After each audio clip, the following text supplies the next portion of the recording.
पति ने बोला कि इस्लामिक वर्ल्ड, देखिए ये टर्म ही फ्रॉड है बहुत बड़ा। रिलीजन के ऊपर देश नहीं बनते।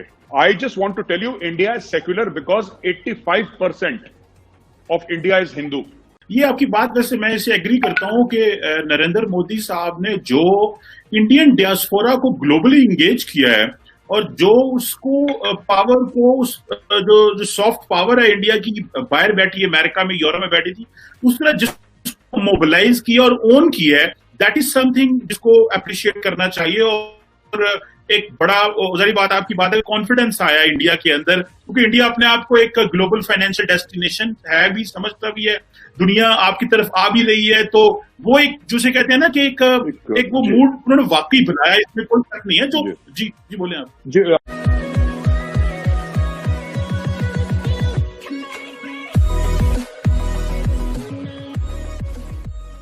नमस्कार दोस्तों, यह वायरल फैक्ट। और इस वीडियो के अंदर दरअसल बात हो रही है कि 2014 के बाद, मतलब कि मोदी सरकार के आने के बाद भारत की जो फॉरेन पॉलिसी वो ड्रास्टिकली चेंज हुई है और ग्रेजुअली उसमें इंप्रूवमेंट हुआ है। अगर बात करें अरब कंट्रीज की, जैसे कि सऊदी अरब और यूएई जैसे कंट्रीज की, तो उसने अपने जो हाईएस्ट ऑनर अवार्ड थे वो मोदी जी को दिए। अब ये सिग्नेचर होते हैं, ये साइन होते हैं कि भाई हम आपकी कितनी वैल्यू करते हैं, आपके साथ, मतलब कि आपके साथ रिलेशन बनाने में हमको कितना इंटरेस्ट है, उसको आगे बढ़ाने में कितना इंटरेस्ट है।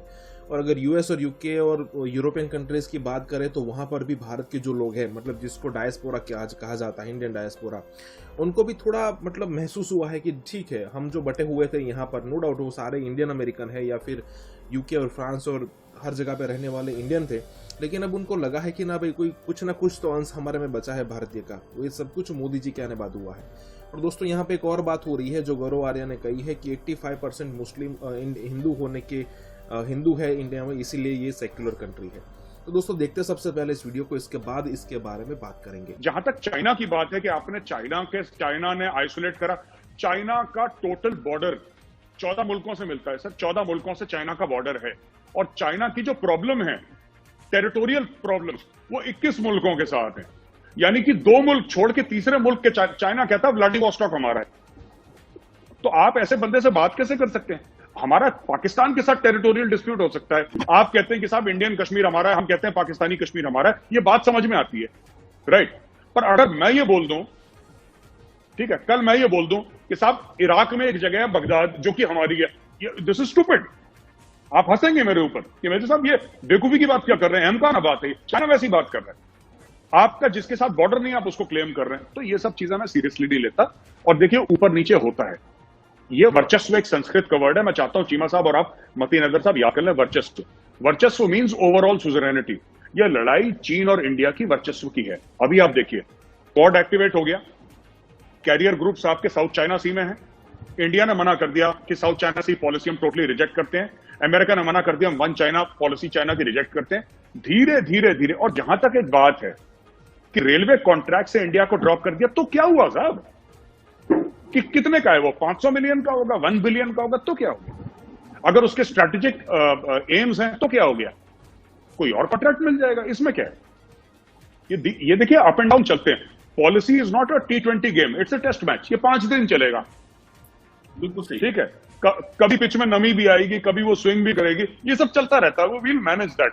पति ने बोला कि इस्लामिक वर्ल्ड, देखिए ये टर्म ही फ्रॉड है बहुत बड़ा। रिलीजन के ऊपर देश नहीं बनते। इसीलिए जो इस्लामिक वर्ल्ड आप बोलते हैं ना, इसीलिए एक भी डेमोक्रेसी सच्ची नहीं है उसमें, पूरे 57 कंट्रीज में। सारा को मामला ही ऐसे चल रहा है, ठीक है। तो वहां पे एक भी कोई बढ़िया डेमोक्रेसी नहीं है। इवन बांग्लादेश को कहते हैं, उन्होंने भी अपने जो उनका बाबा कौम था शेख मुजीबुर रहमान, उसको ही निपटा दिया उसकी फौज ने। आप भी वो कह सकते हैं कि इलेक्शन हो रहे हैं, डेमोक्रेसी हो रही है, लेकिन अनइंटरप्टेड डेमोक्रेसी किसी भी मुस्लिम कंट्री में आज तक नहीं थी। अगर कोई एक आता हो 57 से तो मेरा नाम एस्केप कर रहा है। तो ये दूसरी चीज उन्होंने बोला नेपाल हिंदू कंट्री है। Nepal is secular country sir. मैं एक आपको बात बता दूं, नेपाल कहां से हिंदू कंट्री है? अगर आप वैसे बोलें तो इंडिया भी हिंदू कंट्री, क्योंकि 85% तो हिंदू है। लेकिन मैं आपको आखिरी चीज बोलूंगा, मैं बाकी चीजों में नहीं जाऊंगा कि जो स्ट्रेटेजिक अफेयर्स में क्या चल रहा है, वरना शाम तक discussion. I just want to tell you, India is secular because 85% of India is Hindu. That is why हमारा कॉन्स्टिट्यूशन, हमारे में प्रॉब्लम है, मसले हैं हमारे, और एक नहीं हजारों मसले हैं हमारे, हजारों मसले हैं। चाहे मजहब को लेकर हो, चाहे जात को लेकर हो, चाहे रंग को लेकर हो, हजारों मसले हैं। लेकिन India is secular because 85% of India is Hindu. I challenge anybody to say that 50% of a country is Muslim and it is not a Muslim country, जिसका कॉन्स्टिट्यूशन इस्लामिक ना हो. देखिए सर, ऐसा है कि ये बात कहना कि ये सब है ना, ये भूटान ने ये कर दिया वो कर दिया, देखिए सर ये ऊपर नीचे चलता, इसमें इतना इमोशनल होने की जरूरत नहीं है, हम संभाल लेंगे. और हिंदू एक्सट्रीमिज्म किसने बोला आपको? हिंदू एक्सट्रीमिज्म हो गई. 438 मंदिर थे, अब 38 से कम रह गए. मंदिर आपने तोड़ दिए. एक बाबरी मस्जिद के पीछे पाकिस्तान में, ओ भाई साहब वहां पे स्यापे हो रहे हैं साहब, ये हो गया ये हो गया. आपने यहाँ पे 30,000 मंदिर तोड़ के मुगलों ने उसके ऊपर मस्जिद बना दिए. हमने क्या बोल लिया सर? एक वापस मांग लिया, उसी में बड़ी प्रॉब्लम है. आप कभी इंडिया आए, मैं आपको मतीन हैदर साहब और कमर चीमा साहब, मैं आपको इन्वाइट करूंगा इंडिया, और मैं आपको बोलूंगा कि ये सामने मंदिर और मस्जिद सामने बना हुआ है, आप बता दो as a Pakistani, as a Muslim, आप बता दो, मैं आपके सामने ऑन वीडियो माफी मांगूंगा. I will show you. Logical mind से आपको दिखेगा क्या हुआ है. सारे इंडियंस का हाथ है. लेकिन एक बात है, the kind of confidence Narendra Modi has given the people of India, जो एक level of confidence Narendra Modi ji ने एक आम हिंदुस्तानी को दिया है कि तुम कुछ भी कर सकते हो, तुम चैंपियन हो, तुम जीत जाओगे. जो जैसे टीम में एक अच्छा कोच करता है ना, अब जैसे सचिन तेंदुलकर है, कोच उसको क्या सिखा लेगा बैटिंग के बारे में? थोड़ा यही कि उसका रिफ्लेक्शन बन के बोल देगा यार बैट थोड़ा ऐसे रखो, वो सचिन को भी पता है, ठीक है. लेकिन इसमें कोच मोदी साहब है, सचिन तेंदुलकर इंडिया की पॉपुलेशन है. मैं इस एक तरीके का एग्जांपल दे रहा हूं, बट सचिन को पता है, he knows what to do. तो उसी तरीके से ना आपने थोड़ा बहुत बता दिया, लेकिन ओवरऑल जो पर्सपेक्टिव है यही है चिमा साहब.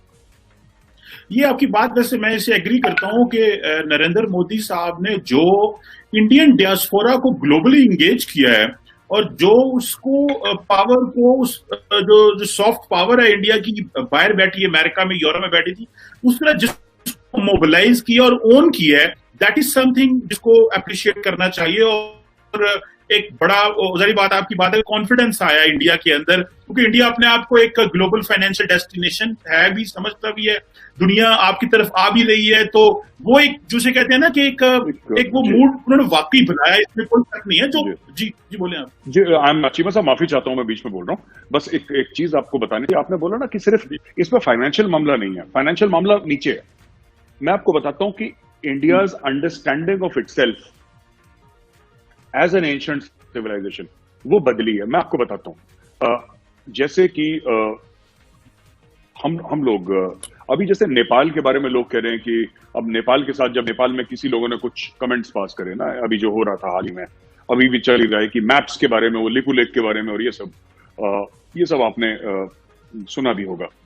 तो उसमें चीमा साहब ये है कि जब लोगों ने बात करी कि साहब इंडिया का नेपाल में क्या इन्वेस्टमेंट है, तो फर्स्ट थिंग जो मेरे दिमाग में ये बात नहीं आई कि हमने इन्वेस्टमेंट करी है और नेपाल वाले यहाँ पे आके नौकरी करते हैं और कोई वीजा की जरूरत नहीं है, हम दोनों ऐसे ही घुस जाते हैं एक दूसरे के मुल्क में, जैसे कि ऐसा लगता है कि इंडिया नेपाल का पार्ट है और नेपाल इंडिया का पार्ट है, या फिर उनके आर्मी चीफ हमारे ऑनररी आर्मी चीफ है और हमारे आर्मी चीफ उनके ऑनररी आर्मी चीफ है. वो दिमाग में बात नहीं आई मेरी पहली चीज दिमाग में बात आई कि जो हमारे भगवान है प्रभु श्री राम, उनकी जो वाइफ थी सीता माँ, शी वॉज फ्रॉम नेपाल.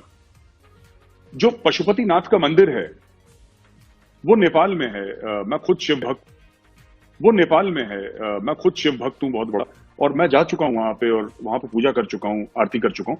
तो मेरा ये कहने का मतलब है कि अगर कोई ये बोले कि हमारी नेपाल के साथ जो रिलेशनशिप है चीमा साहब, वो सिर्फ इसलिए है कि हमें इन्वेस्टमेंट, ये बहुत छोटी बातें हैं, पैसे की बातें हैं. क्या कर दिया? 1 बिलियन, 5 बिलियन, 10 बिलियन, क्या फर्क पड़ रहा है? ये पैसा है ना, ये आया गया है. लेकिन हमारी जो रिलीजियस और कल्चरल रूट्स हैं, उसी तरीके से जो मोदी जी ने जो कॉन्फिडेंस दिया ना एक आम आदमी को, मैं एक थोड़े से तल्ख तरीके से बताना चाहता हूं, सख्त तरीके से, लोगों को चाहे अच्छा शायद ना लगे, मोदी जी ने एक आम जो गरीब हिंदुस्तानी है ना उसको, और हमारा ये माइग्रेंट लेबर क्राइसिस जो हुआ था अभी, ये भी सच्ची बात है, क्योंकि इंडिया, मैं बता रहा हूं 10 ट्रंप आ जाए इंडिया नहीं संभाल पाएंगे. इतना बड़ा मुल्क है कि मुझे तो लगता है कि इंसोमनिया कैसे नहीं हो गया मोदी जी को, सो सा पाते हैं रात को भी नहीं सो पाते, because it's a very this thing. तो प्रॉब्लम भी चलती है, सोल्यूशन भी साथ चलते हैं, अच्छा भी हो रहा है, बुरा भी हो रहा है, सब एक साथ हो रहा है. लेकिन कहीं ना कहीं जो गरीब आदमी है ना, एक बिल्कुल जो जिसको कहते हैं कि जो पुअर आदमी है, जो बंदा है, उसको कहीं ना कहीं अपने मुल्क में प्राइड आई है, उसको कहीं ना कहीं, और उसको फिगर्स नहीं पता कि मेरी इकोनॉमी इस रेट पे ग्रो कर रही है और सेकंड लार्जेस्ट ग्रोइंग इकोनॉमी है, या एक before Covid it was fastest growing economy. मतलब ये सब जो है, ये उसको नहीं पता शायद इतने डिटेल्स, पर उसको कहीं ना कहीं बहुत ज्यादा एक दिल में एक इस चीज का फक्र है, इस चीज का गर्व है, जिसको हिंदी में कहते हैं कि मैं हूं हिंदुस्तान का। इसमें एनआरआई भी शामिल है, वो एक अलग बात है, इन्वेस्टमेंट अलग बात है, पैसा आ रहा है वो अलग बात है। हमारा कल्चर बहुत पुराना है, अभी तो सिर्फ 5-6 हजार साल का पता लगा है, क्योंकि डिगिंग ही उतनी हुई है। अगर आप नीचे जाएंगे तो आपको पता लगेगा हमारा culture is the oldest culture in the world. Banaras को कहते हैं लोग कि oldest city in the world. So लोग कहते हैं कि oldest city in the world. So हमारे पास there was a vibrant India before and there will be a vibrant India, it is still today vibrant. तो चीमा साहब, अगर मैं आपसे 1 मिनट और की इजाजत ले लूं और एक और चीज बताऊं कि इस चीज की भी बड़ी प्राइड है कि यहाँ पे अंग्रेज आए, ठीक है, यहाँ पे मुस्लिम रूलर्स आए, कुछ चले गए, कुछ बस गए, सब हुआ हिंदुस्तान में, और अच्छी भी चीज हुई, बुरी भी चीज हुई, राइट। लेकिन बात यह है कि मैं, यानी कि मेजर गौरव आर्या, मैं उसी भगवान की प्रार्थना करता हूं जो मेरे पूर्वज 5000 साल 10,000 साल पहले करते थे। India is the only country in the world जिधर, जैसे आप देखिए, यूरोप पूरा क्रिश्चियन हो गया, ईरान पूरा इस्लामिक हो गया, इजिप्ट पूरा इस्लाम, यहां पे कोई और मजहब माने जाते थे। सिर्फ इंडिया है जो अभी भी हिंदू है, एंड अभी भी हिंदू है, और 10 प्रॉब्लम है हमारे पास। ऐसी बात नहीं है कि वी आर परफेक्ट, हम कोई दूध के दुल्हन, हम कोई परफेक्ट नहीं है, लेकिन आज भी 80-85% ऑफ द पॉपुलेशन हिंदू है, और इसका कॉन्स्टिट्यूशन सेक्युलर है, जिसमें हमारी प्रॉब्लम्स हैं। मैं आपसे ये नहीं कहूंगा कि सिर्फ सेक्युलरिज्म लिखने से हो जाता है, हमारी 10 प्रॉब्लम्स हैं, और मैं उस बात को अग्री करता हूं। लेकिन 80-85% प्रॉब्लम होने के बाद भी ये है इंडिया में, और ये बात आई थिंक काबिले। दोस्तों, यहाँ देखने वाली बात ये होती है कि कमर चीमा जब भी किसी इंडियन के साथ डिस्कशन करने में उतरता है या फिर डिबेट करने के लिए आता है, तो वो कुछ पॉइंट नोट करके आता है, जैसे कि छोटी छोटी प्रॉब्लम होती है। अब मान लीजिए कि भारत के आसपास कई सारे कंट्री है। अब साउथ एशिया की बात करें तो भारत अकेला ऐसा कंट्री है जो इतना विशाल और इतना बड़ा है। इसमें चाइना, साउथ एशिया में चाइना इंक्लूड नहीं होता है। अगर आसपास में पाकिस्तान कर ले, काउंट कर ले, बांग्लादेश कर ले, श्रीलंका कर ले, म्यांमार कर ले, भूटान, नेपाल, सभी के सभी कंट्रीज छोटे छोटे कंट्रीज है। तो ये कमर चीमा क्या करता है कि जो छोटी छोटी प्रॉब्लम्स है ना, उसको लेके यहाँ पे आता है। वो पाकिस्तानी मीडिया में तो डेफिनेटली उसको बहुत बड़ा रूप देने की कोशिश करता है, लेकिन यहाँ पर भी ऐसी कुछ बातें करने की कोशिश करता है। लेकिन वो भूल जाता है कि कई बार उसका सामना गौरव आर्या से होता है, और गौरव आर्या का मुझे एक चीज़ बहुत ही पसंद आती है, वो ज़्यादा अग्रेसिव नहीं होते, एकदम कामली उसका जवाब देते हैं और लॉजिकली डिस्ट्रॉय करते हैं। दोस्तों, देखते हैं आने वाले दिनों में क्या होता है। अगर आप चैनल पर नए हैं तो सब्सक्राइब जरूर कीजिएगा, और वीडियो अच्छा लगा है तो लाइक और शेयर भी कीजिएगा। मिलते हैं अगले वीडियो में, तब तक के लिए भारत माता की जय, वंदे मातरम।